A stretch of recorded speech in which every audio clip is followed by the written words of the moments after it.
NIM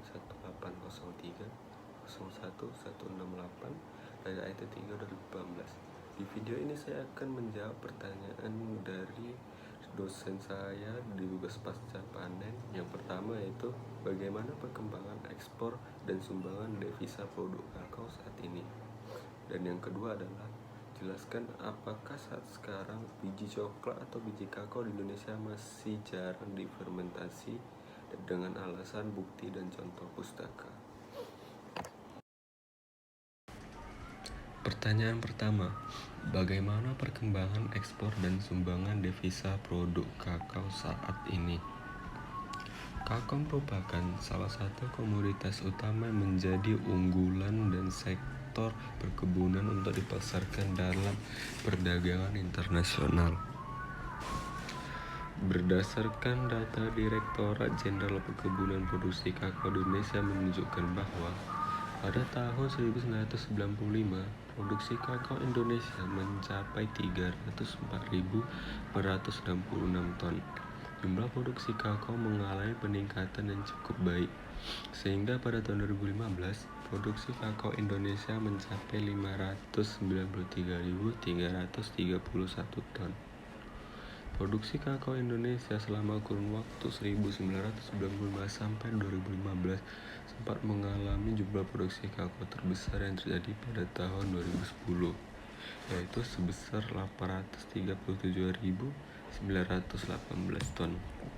Seiring dengan meningkatnya produksi kakao dari tahun ke tahun, ekspor kakao Indonesia juga mengalami tren peningkatan. Didapatkan data ekspor kakao Indonesia dari lansiran data Direktorat Jenderal mencapai sebesar 233.593 ton dan mengalami peningkatan. Pada tahun 2015, ekspor kakao Indonesia sebesar 355.321 ton. Data tersebut diambil dari jurnal Muhammad Hidup dan kawan-kawan tahun 2000. Yang kedua, jelaskan apakah saat sekarang biji kakao Indonesia masih jarang difermentasi. Indonesia saat ini menjadi salah satu negara penghasil biji kakao terbesar di dunia. Produksi kakao pada tahun 2011 mencapai 712,23 ribu ton dan diperkirakan akan terus meningkat secara nyata karena program peremajaan tanaman yang teratur dan perluasan kebun baru. Pada satu sisi, peningkatan produksi tersebut memberikan sisi positif, tetapi permasalahan kakao di Indonesia adalah rendahnya mutu biji kakao yang dihasilkan, seperti biji kakao yang tidak difermentasi.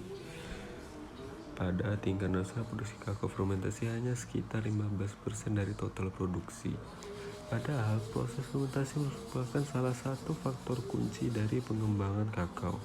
Teknologi fermentasi kakao memiliki peranan yang sangat penting untuk menghasilkan mutu coklat yang tinggi baik cita rasa maupun aroma serta penampilannya. Data tersebut diambil dari jurnal Ahmad Jabari. Demikian yang bisa saya sampaikan. Atas perhatiannya saya ucapkan terima kasih.